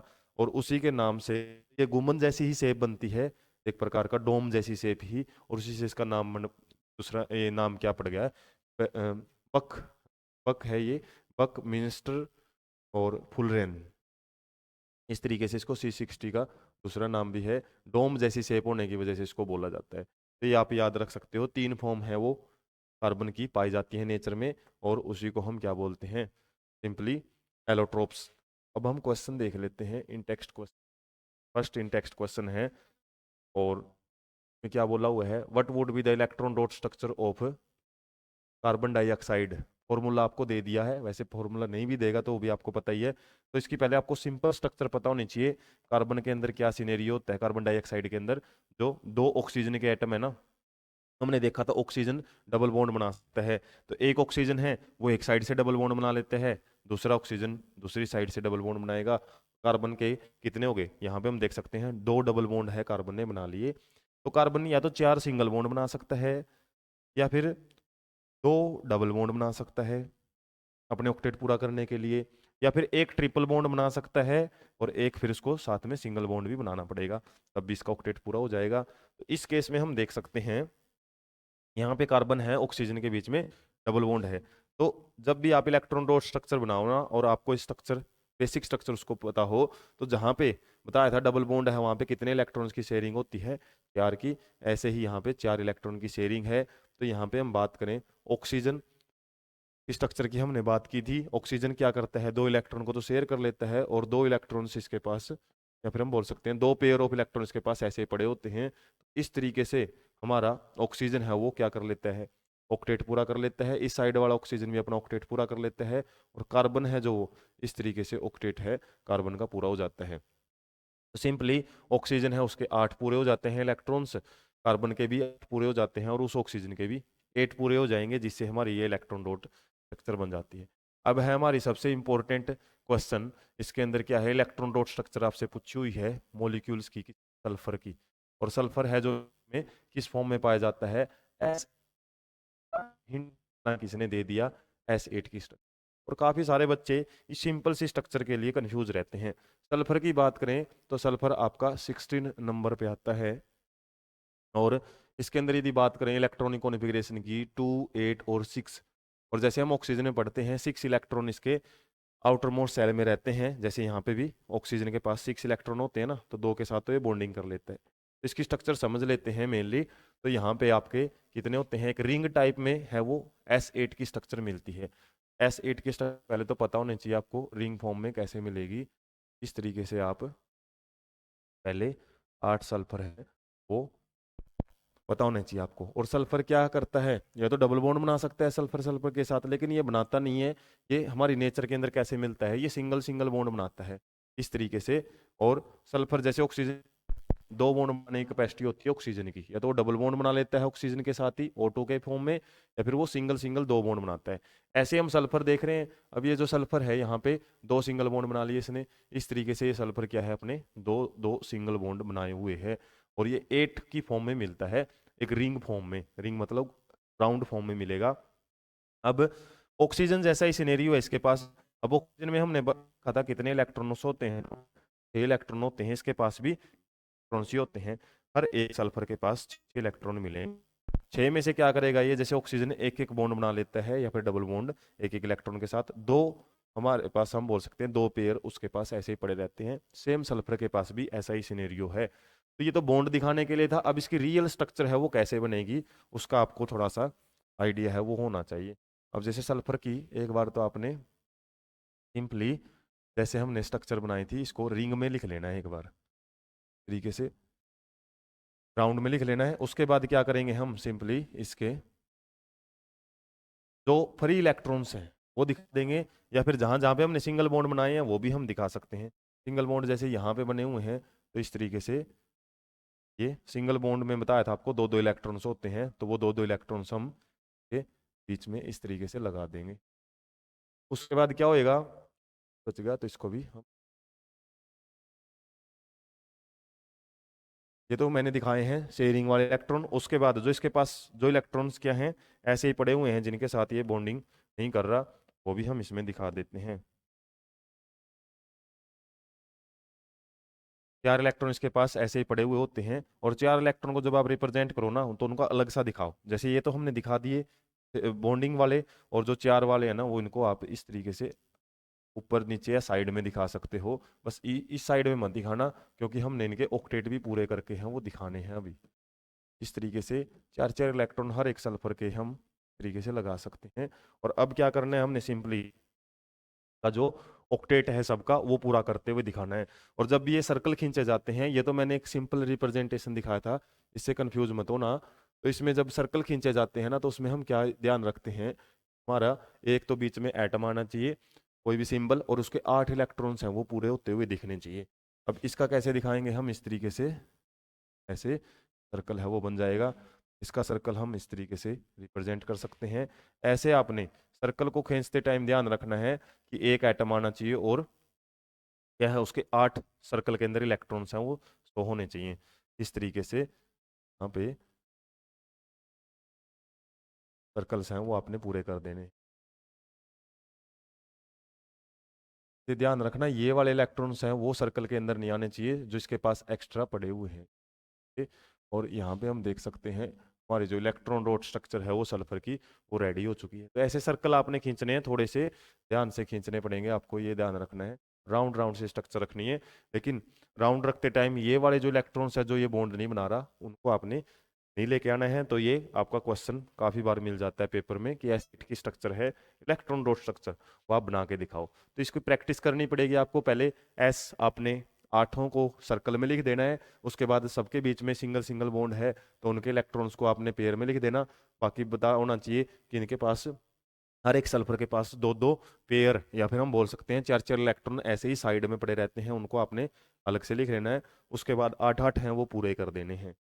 नेक्स्ट हम बढ़ते हैं क्वेश्चन की तरफ, और इसमें आपका कुछ एक पैसेज दिया हुआ है, थोड़ा सा आइडिया लेंगे हम, हालांकि इसका डिस्कशन मैं आपको कर ही चुका हूँ। कार्बन के पास एक यूनिक एबिलिटी होती है वर्सेटाइल नेचर, इस नाम से एक आपकी हेडिंग बनी हुई है बुक के अंदर। इसका मतलब क्या है हमें समझना है। वर्सेटाइल का मतलब होती है एक, हम बोल सकते हैं यूनिक सी प्रॉपर्टी होती है जो, या फिर वर्सेटाइल नेचर मतलब हर जगह मिलने वाली चीज भी बोल सकते हैं। तो इसमें कार्बन है ना, कार्बन के मैक्सिमम कंपाउंड है, ज्यादा नंबर में कंपाउंड है, वो क्यों मिलते हैं, इसकी दो प्रॉपर्टी बड़ी यूनिक है। और दो प्रॉपर्टी क्या है, कार्बन है ना बहुत ज्यादा लार्ज नंबर ऑफ मॉलिक्यूल्स है वो बना सकता है, क्योंकि ये अलग अलग फॉर्म में बना सकता है, लॉन्ग चेन बना सकता है अपने एटम्स के साथ। इस तरीके से कार्बन कार्बन के एटम्स है ना जुड़ सकते हैं, एक लॉन्ग चेन बना सकते हैं। और लॉन्ग चेन बनाने की वजह से ये सिंगल बॉन्ड के साथ भी जुड़े हो सकते हैं। जब भी सिंगल बॉन्ड आएगा, केवल सिंगल बॉन्ड से जुड़े हैं, तो उसको हम क्या बोलते हैं, सैचुरेटेड, सैचुरेटेड हाइड्रोकार्बन्स भी बोला जाता है। बारे में डिटेल नेक्स्ट पार्ट में हम पढ़ेंगे, सैचुरेटेड और अनसैचुरेटेड के बारे में। और जब डबल बॉन्ड या ट्रिपल बॉन्ड कहीं आ जाते हैं तो उनको हम अनसैचुरेटेड बोलते हैं। नाम में ही समझेंगे डिटेल में कि सैचुरेटेड और अनसैचुरेटेड का मतलब क्या है। यहाँ पे हमने सिंपल इतना समझना है कि कार्बन है ना अपने खुद के एटम्स के साथ क्या है मैक्सिमम लंबी लंबी चेन्स में, लॉन्ग चेन्स में क्या है वो कंपाउंड बना सकता है। वो रिंग्स में भी बना सकता है, चेन्स में बना सकता है, ब्रांचिंग में बना सकता है। ब्रांचिंग में कैसे, जैसे तो एक चेन थी और इस तरीके से कोई चेन है और यहाँ से फिर एक और चेन निकल गई है, तो इस तरीके से मतलब एक स्पेशल प्रॉपर्टी पाई जाती है, और इस प्रॉपर्टी को हम क्या बोलते हैं, कैटानेशन पावर। कैटानेशन पावर, कैटानेशन पावर क्या होती है, खुद के एटम्स के साथ बॉन्ड बना के लॉन्ग चेन बनाने की जो कैपेसिटी होती है उसको हम कैटानेशन पावर बोलते हैं। ये बड़ी यूनिक प्रॉपर्टी है। तो इस तरीके से जैसे silicon forms compound with the hydrogen which chains of up to 7 to 8 atoms. तो जो लॉन्ग चेन्स तक के कंपाउंड बनाने की जो भी कैपेसिटी होती है ना, उसको हम क्या बोलते हैं, कैटानेशन पावर। बोल सकते हैं इसकी डेफिनेशन क्या रहेगी, कैपेसिटी या tendency to form long chain of atom by covalent bond between same atoms. Same atoms के बीच में कोवलेंट बॉन्ड बना के लंबी चेन बनाने की जो टेंडेंसी होती है उसको कैटानेशन पावर बोलते हैं। एक तो ये इसकी प्रॉपर्टी सबसे इंपॉर्टेंट है। दूसरी प्रॉपर्टी क्या है कि कार्बन के पास हमने पढ़ा है क्या है, 4 इलेक्ट्रॉन होने की वजह से 4 बॉन्ड बना सकता है, और 4 बॉन्ड ये बताया था, चारों के 4 सिंगल भी बना सकता है, दो दो डबल बॉन्ड बना सकता है, या फिर एक ट्रिपल बॉन्ड और एक सिंगल बॉन्ड भी बना सकता है अपना ऑक्टेट पूरा करने के लिए। और इसके साथ कंपाउंड बना सकता है जैसे ऑक्सीजन के साथ, हाइड्रोजन के साथ, नाइट्रोजन, सल्फर, क्लोरीन, बहुत सारे मॉलिक्यूल्स के साथ, एटम्स के साथ ये हमारा क्या कंपाउंड बना सकता है। इसी प्रॉपर्टी की वजह से क्या इसके पास 4 बॉन्ड बनाने की जो कैपेसिटी है उसकी वजह से, और इसी को हम क्या बोलते हैं, टेट्रावैलेंसी। टेट्रावैलेंसी। और क्या बात है, one reason for the formation of strong bond by the carbon its small size. का छोटा साइज है ना, उसकी वजह से भी ये ज्यादा से ज्यादा बॉन्डिंग कर सकता है, कि जितना छोटा साइज है ना उतना ही दूसरे एटम को पकड़े रखना इजी रहता है। जितना बड़ा साइज है उसमें थोड़ी सी अनस्टेबिलिटी आ जाती है, जिसकी वजह से वो दूसरे एटम्स को इजिली नहीं पकड़ सकता। और bond formed by the elements have bigger atoms are much weaker, वही बात बोली है इसने, बड़े एटम्स के साथ कोवलेंट बॉन्ड इतने अच्छे नहीं बनते जितने छोटे। तो स्मॉल साइज का भी याद रखना आप, स्मॉल साइज का भी कॉन्सेप्ट है कार्बन का, वो बढ़ाता है, क्योंकि जितना छोटा एटॉमिक नंबर है ना उतना ही वो साइज भी छोटा रहता है एटम का। जितने बड़े एटॉमिक नंबर रहेंगे साइज है वो ऑटोमेटिकली बढ़ते रहते हैं। तो इस तरीके से आपने याद रखना है। वर्सेटाइल नेचर मतलब तो इस हर जगह पाया जाने वाला कार्बन है, वो क्यों होता है, हर जगह क्यों मिलता है, ये काफी सारे कंपाउंड में कार्बन आपको मिल जाता है, उसका रीजन क्या है वो आप याद रख सकते हो। एक तो इसकी कैटानेशन प्रॉपर्टी, और एक टेट्रावैलेंसी, टेट्रा मीन्स 4 और वैलेंसी मीन्स बॉन्डिंग, कितने बॉन्ड बना सकता है, बॉन्डिंग कैपेसिटी भी बोल सकते हैं, 4 बॉन्ड बनाने की कैपेसिटी, और खुद के एटम्स के साथ बॉन्ड बना के लंबी चेन बनाने की कैपेसिटी की वजह से ही कि क्या है, क्वेश्चन आएगा भी एक्सरसाइज में कि 2 यूनिक प्रॉपर्टी कौन कौन सी हैं। अभी हम इसको देख लेंगे, उसके बाद कुछ आपसे मोर टू नो में दिया हुआ है। ऑर्गेनिक कंपाउंड क्या होते हैं, बताया था मैंने शुरुआत में ही, ऑर्गेनिक केमिस्ट्री, ऑर्गेनिक केमिस्ट्री। और ऑर्गेनिक केमिस्ट्री में हम mainly carbon and its compound ही पढ़ते हैं, जिसमें हम मेनली क्या बोलते हैं, हाइड्रोकार्बन्स को ही पढ़ा जाता है, हाइड्रोकार्बन्स। और एक होती है इनऑर्गेनिक केमिस्ट्री, इनऑर्गेनिक केमिस्ट्री, जिसके हम कार्बन के अलावा बाकी कुछ सब्सटेंस हैं वो पढ़ते हैं। इसके अलावा कार्बन के भी कुछ ऐसे सब्सटेंस हैं जो हालांकि इस पैसेज में दिए हुए हैं, जैसे कार्बाइड्स होते हैं। जो कार्बाइड्स क्या होते हैं, जैसे मेटल के साथ जब कार्बन बॉन्ड बनाता है ना, मेटेलिक बॉन्ड, या मेटेलिक तो नहीं बोलेंगे, आयनिक बॉन्ड, तो कार्बन की वैलेंसी है 4, और मेटल की वैलेंसी जो भी होती है वो एक्सचेंज होके कंपाउंड बनाती है। जैसे फॉर एग्जांपल सोडियम के साथ कार्बाइड कैसे बनाएगा, मतलब फॉर्मूला Na4C, इस तरीके से वैलेंसी एक्सचेंज करके भी कंपाउंड है वो बनाता हुआ मिलता है हमको। तो उनको कार्बाइड बोलते हैं। ऑक्साइड ऑफ कार्बन जैसे CO2, CO, ये कार्बोनेट हैं, जैसे किसी के पीछे H2CO3 हाइड्रोजन कार्बोनेट, Na2CO3, ये आगे। इसके अलावा हाइड्रोजन कार्बोनेट भी हमने पढ़े थे, सेकंड चैप्टर में पढ़े थे, जैसे NaHCO3। ये कुछ ऐसे मॉलिक्यूल्स हैं, याद रखना आपने, इनके अंदर कार्बन है लेकिन इनको हम ऑर्गेनिक केमिस्ट्री में काउंट नहीं करते हैं, वरना मैक्सिमम कार्बन कंपाउंड्स को हम ऑर्गेनिक केमिस्ट्री में पढ़ते हैं। अब क्या नाम है ऑर्गेनिक, क्यों बोलते हैं इसको ऑर्गेनिक, जैसे ऑर्गेनिक फार्मिंग भी हम पढ़ते हैं, ऑर्गेनिक होता है जैविक, मतलब जीव जंतुओं से रिलेटेड। पहले ऐसा माना जाता था कि जो ऑर्गेनिक कंपाउंड है ना वो क्या थे, देखिए लिखा भी हुआ इसमें, these compounds were initially extracted, मतलब निकाले जाते थे from natural substance, and it was thought that these carbon compounds और organic compounds could only be formed within a living system. केवल लिविंग सिस्टम जंतुओं में ही मिल सकते थे, चाहे प्लांट हो चाहे एनिमल्स हो।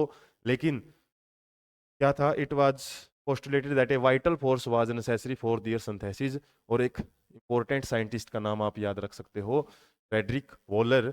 इन्होंने इस सिंथेसिस को, जो ऊपर वाली प्रॉपर्टी है ना, ये जो बोला था भाई एक जंतुओं के अंदर ही मिल, लैब में तैयार नहीं कर सकते, जंतुओं से, जीव जंतुओं से मिलने वाले जितने भी कंपाउंड होते हैं वो ऑर्गेनिक कंपाउंड होते हैं।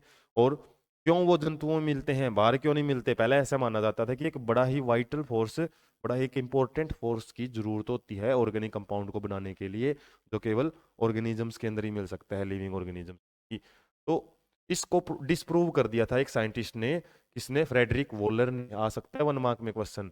और इन्होंने क्या बना दिया था 1828 में, यूरिया बना दिया था। यूरिया का फार्मूला क्या होता है, C double bond O NH2 और NH2। इस तरीके का एक मॉलिक्यूल उन्होंने तैयार कर दिया था। कार्बन है इसके अंदर, ऑक्सीजन भी है, और ये एक प्रकार का ऑर्गेनिक कंपाउंड ही है। किससे बनाया था ये भी याद रख लेना, दिया हुआ है इसलिए। अमोनियम साइनाइड, अमोनियम साइनाइड से इन्होंने ये तैयार करके दिखा दिया था। तो इससे पहले तो ऐसा मानते थे कि ऑर्गेनिक कंपाउंड उन्हीं को बोलते हैं जो लिविंग ऑर्गेनिजम्स में, लेकिन आज जो एक अपडेटेड डेफिनेशन यही है, हाइड्रोजन और कार्बन, खासकर कार्बन और हाइड्रोजन के वो कंपाउंड जिसके अंदर कुछ और भी सब्स्टिट्यूशन मिलते हैं। जैसे CCl4 है, ये आपका किस में आता है, हालांकि इसके अंदर हाइड्रोजन नहीं है, कार्बन तो है। और ज़्यादातर हम ऑर्गेनिक कंपाउंड की डेफिनेशन है ना, अच्छी तो 11वीं क्लास में पढ़ते हैं ऑर्गेनिक कंपाउंड की क्या डेफिनेशन होती है साइंटिफिकली। तो पहले वाली डेफिनेशन को डिस्प्रूव हो चुकी है। नई डेफिनेशन में हम बोलते हैं कार्बन होता है, हाइड्रोजन होता है, इसके अलावा कुछ अदर आइटम्स भी है, वो भी मिल जाते हैं। इसके कुछ एक्सेप्शन ये है, H2CO3, हालांकि इसमें हाइड्रोजन भी है, कार्बन भी है और ऑक्सीजन भी है, लेकिन क्या है ये ऑर्गेनिक कंपाउंड में नहीं आते। ये जरूर आपके याद रख लेना, carbides, oxides of carbon, carbonates और बाइकार्बोनेट या हाइड्रोजन कार्बोनेट, ये ऑर्गेनिक में नहीं आते, ऑर्गेनिक ट्री में नहीं मिलेंगे आपको। इसके अलावा मेनली आपको याद रखना पड़ेगा क्या, जैसे CCl4 है ना, ये जरूर ऑर्गेनिक केमिस्ट्री या फिर ऑर्गेनिक कंपाउंड में आता है, कंपाउंड है उसके सब्स्टिट्यूशन से बनता है।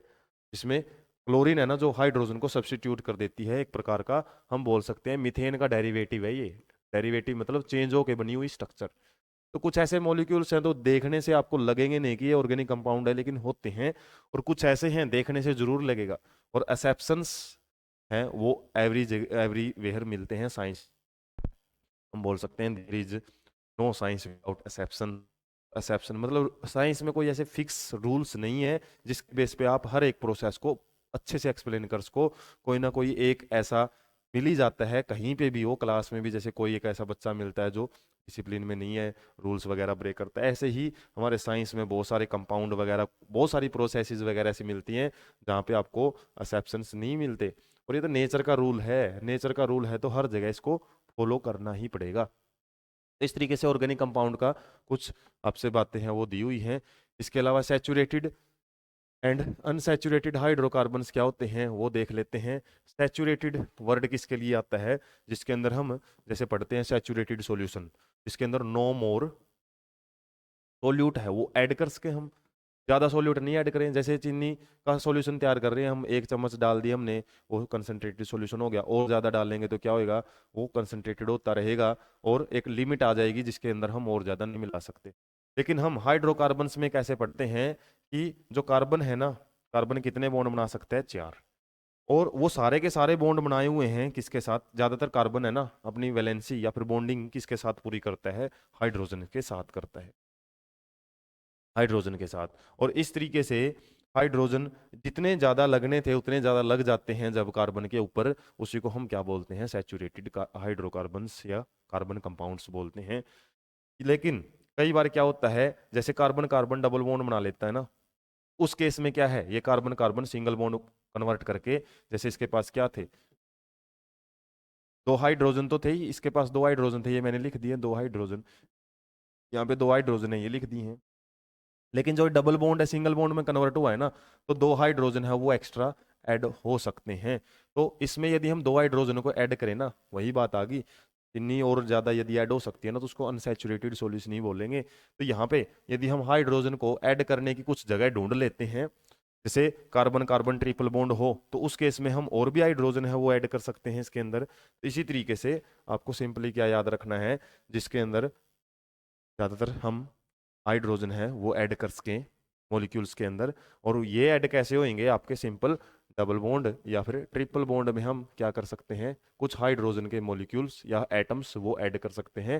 सिंगल बॉन्ड वालों में इतनी ज़्यादा पहले से ही हाइड्रोजन जितने ज़्यादा लगने हैं वो लग चुके होते हैं कि कोई नया हाइड्रोजन हम ऐड नहीं कर सकते। सिंपली याद रखना है, सिंगल बॉन्ड वाले जितने भी हमारे कार्बन कंपाउंड्स हैं वो क्या मिलेंगे, सैचुरेटेड मिलेंगे, और अनसैचुरेटेड में सिंगल और डबल बॉन्ड वाले मिलते हैं। कि कार्बन के पास चॉइस है, वो सिंगल भी बना सकते हैं खुद के एटम के साथ, डबल भी ट्रिपल भी।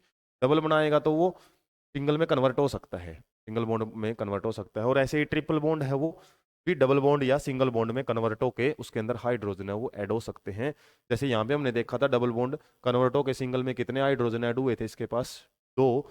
ट्रिपल बॉन्ड में जब ट्रिपल बॉन्ड जब डबल बॉन्ड में कन्वर्ट होएगा तो दो हाइड्रोजन ऐड होंगे, यदि और सिंगल बॉन्ड में कन्वर्ट हो गया तो हमारे चार हाइड्रोजन है वो ऐड होते हैं।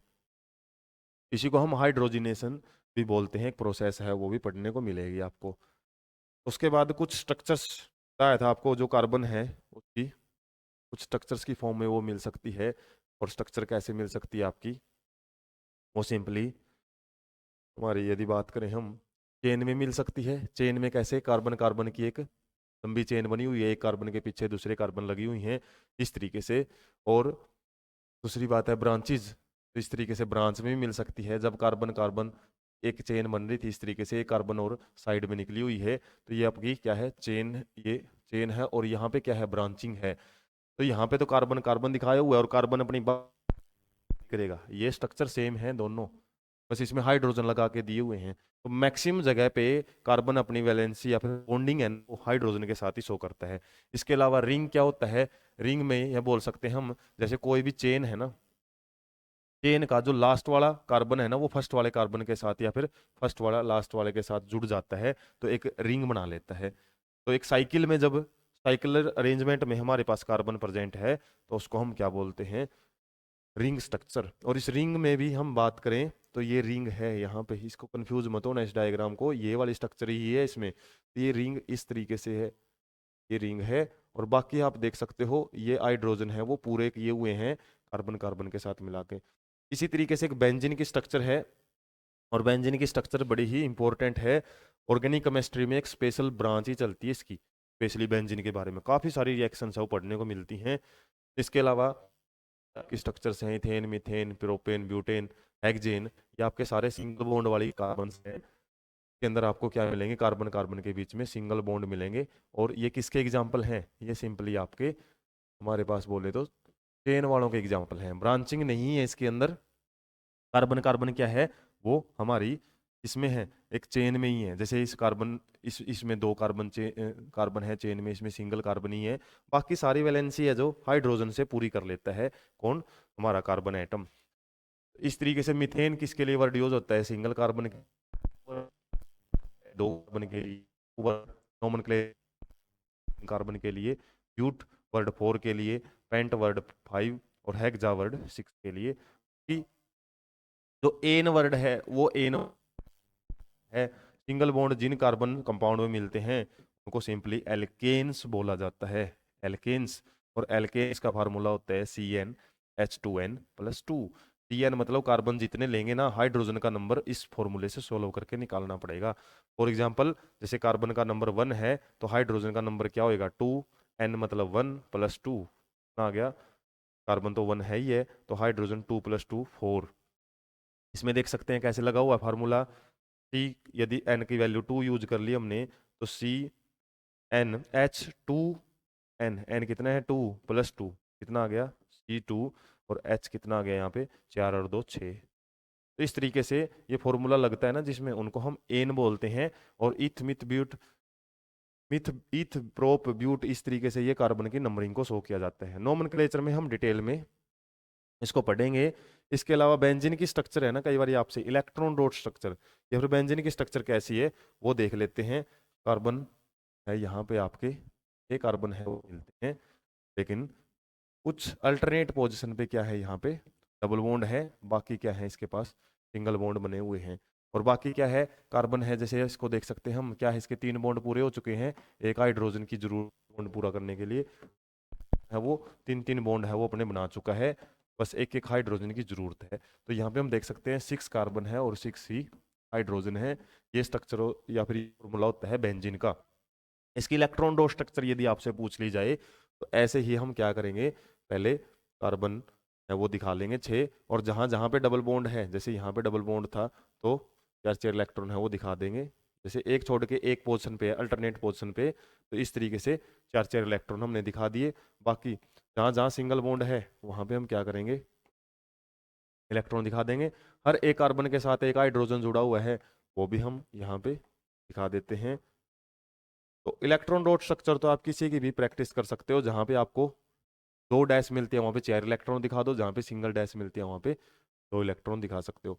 अब हम क्या करेंगे, कार्बन का ऑक्टेट पूरा कर देंगे, और ऑक्टेट कैसे पूरा होएगा वो हम देख सकते हैं यहाँ से। तरीके से हमारा जो ऑक्टेट है वो पूरा कर लिया कार्बन ने, इस तरीके से ये ऑक्टेट भी अपना कार्बन है वो पूरा कर लेते हैं। बात करें हम, ये ऑक्टेट है यहाँ पूरा हो चुका है, इस कार्बन का भी ऑक्टेट ऐसे पूरा है।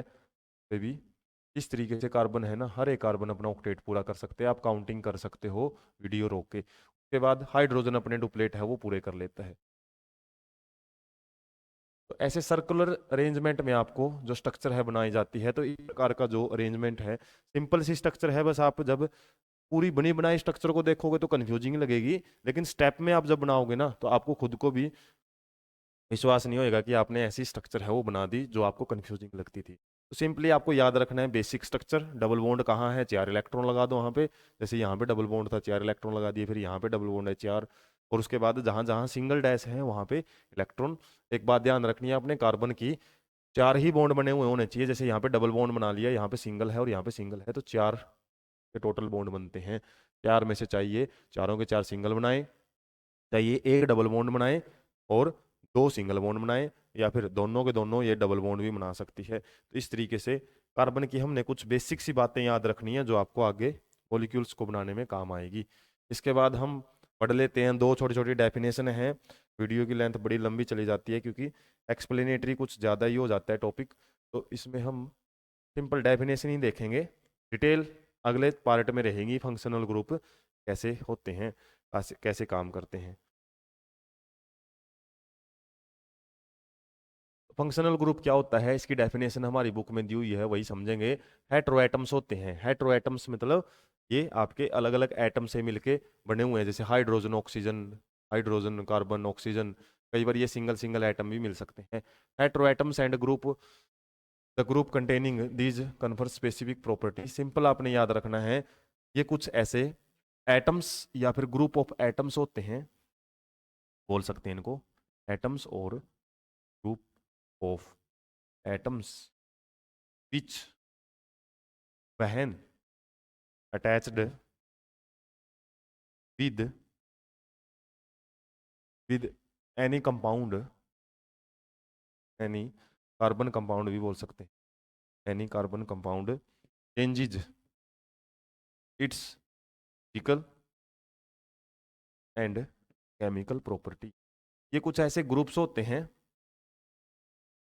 एटम्स के, या सिंगल एटम्स भी हो सकते हैं, जब ये किसी भी कार्बन की चेन के साथ, कार्बन के कंपाउंड के साथ लगते हैं ना, उसकी प्रॉपर्टी है वो चेंज कर सकते हैं। जैसे क्लोरीन, ब्रोमीन, आयोडीन, फ्लोरीन, ये हमारी हैलोजन्स होती हैं, हैलोजन्स, हैलोजन्स बोला जाता है इनको, जो हमारी 17वें ग्रुप के मेंबर हैं। पीरियडिक टेबल 11th में आप डिटेल में पढ़ोगे, 10th में तो है नहीं है, तो हैलोजन्स बोला जाता है जो पीरियडिक टेबल में एक ही लाइन में आते हैं, फ्लोरीन, क्लोरीन, ब्रोमीन, आयोडीन।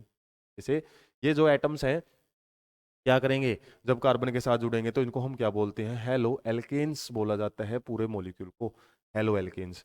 इसके अलावा एल्कोहल क्या होते हैं, जब ओ एच लगा होता है कार्बन कार्बन की एटम्स के पीछे, जैसे इस तरीके से ओ एच लग गया तो उनको हम एल्कोहल बोलते हैं। हालांकि नोमेनक्लेचर में डिटेल से पढ़ेंगे।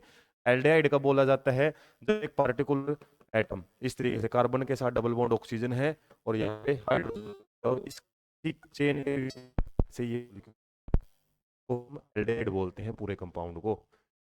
कीटोन की खास बात क्या है, अब इन तीनों के बीच में डिफरेंस है वो आपको याद रखना पड़ेगा। जैसे इनमें तीनों में कार्बन डबल बॉन्ड ऑक्सीजन है सबके अंदर,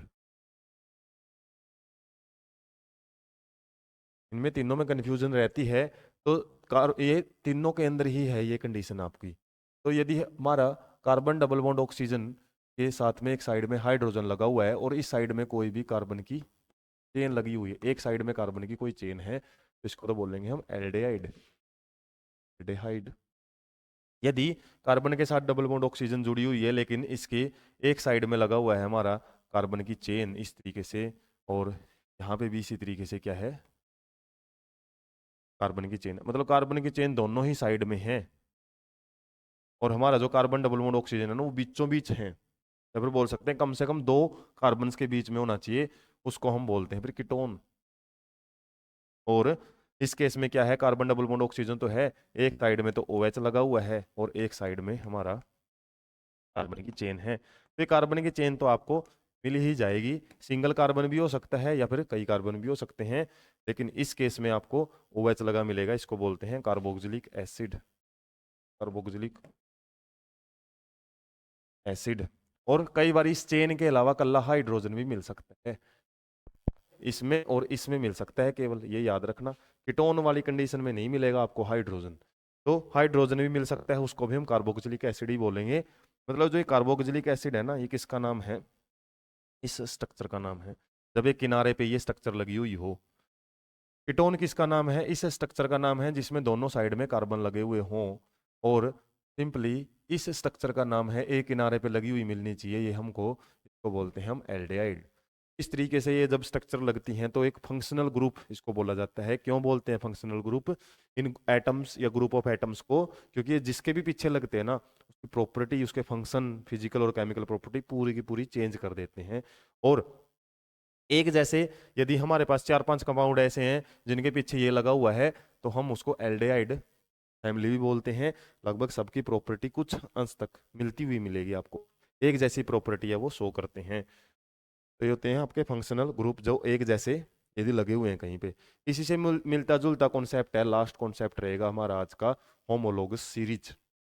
और ये होमोलोगस सीरीज क्या होती है, simply A series of compound, जैसे आप AP पढ़ते हो मैथ के अंदर अर्थमेटिक प्रोग्रेशन, वही है लगभग सेम, कार्बन कंपाउंड के अंदर ही पढ़ेंगे। और AP में हम क्या पढ़ते हैं, कॉमन डिफरेंस होता है, D से रिप्रेजेंट करते हैं। ऐसे ही यहाँ पे series of compound in which the same functional group substitutes for hydrogen in the carbon chain is called homologous series. मतलब कई कंपाउंड, अभी मैंने जिक्र भी किया था, मान लो आपके पास 5 कंपाउंड है, पांचों के पीछे OH लगा हुआ है, तो सेम फंक्शनल ग्रुप लगा होना चाहिए आपके पास। पांचों कंपाउंड को हम क्या बोल सकते हैं, होमोलोगस सीरीज में है। लेकिन एक कंडीशन, जैसे हम AP में पढ़ते हैं, इनके बीच में एक कॉमन डिफरेंस भी होना चाहिए, ये भी याद होना चाहिए आपको कि कॉमन डिफरेंस। और कॉमन डिफरेंस किसका, जैसे दो मॉलिक्यूल के एग्जांपल दे रखे हैं, CH4 एंड C2H6, मतलब एक तो दे रखे आपको मिथेन, ऊपर वाला तो क्या है मिथेन है, और ये क्या है इथेन है। अब इनके बीच में यदि माइनस करके देखें, किस किस के बीच में, CH4 और C2H6, तो यदि हम माइनस करके देखें, कार्बन के दो एटम हैं, और जैसे कॉमन डिफरेंस निकालते हैं ना, जैसे इस मॉलिक्यूल में से इस मॉलिक्यूल को माइनस करेंगे, कार्बन कितने हैं, 2 हैं, और यहाँ पे 1 है, तो कार्बन तो बच गया हमारा 1, और यहाँ पे हाइड्रोजन कितने हैं, 6, यहाँ पे 4, तो हाइड्रोजन कितने बच गए, 2। तो कॉमन डिफरेंस हमारा CH2 होना चाहिए, मतलब एक कार्बन होना चाहिए और 2 हाइड्रोजन होने चाहिए। दो कंपाउंड के बीच में यदि इन्हीं का ही डिफरेंस है, उसी को हम होमोलोगस सीरीज बोलते हैं। ये CH2 यूनिट, या फिर इसका कॉमन डिफरेंस हमारा क्या होना चाहिए, CH2। और CH2 भी बोल सकते हैं, कई बार ये आपसे मोलिकुलर मास में भी पूछ लेते हैं, मोलिकुलर मास। और मोलिकुलर मास यदि हम इसका निकालें, कार्बन का कितना होता है 12, और हाइड्रोजन का कितना होता है, दोनों हाइड्रोजन का 2, तो लगभग कितना होएगा 14 ग्राम या फिर 14 AMU।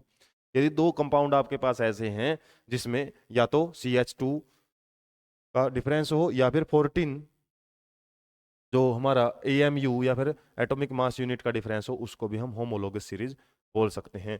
तो फिजिकल और केमिकल प्रॉपर्टी कैसे इनकी सेम रहती है होमोलोगस सीरीज की, molecular mass increases in any homologous series property is seen.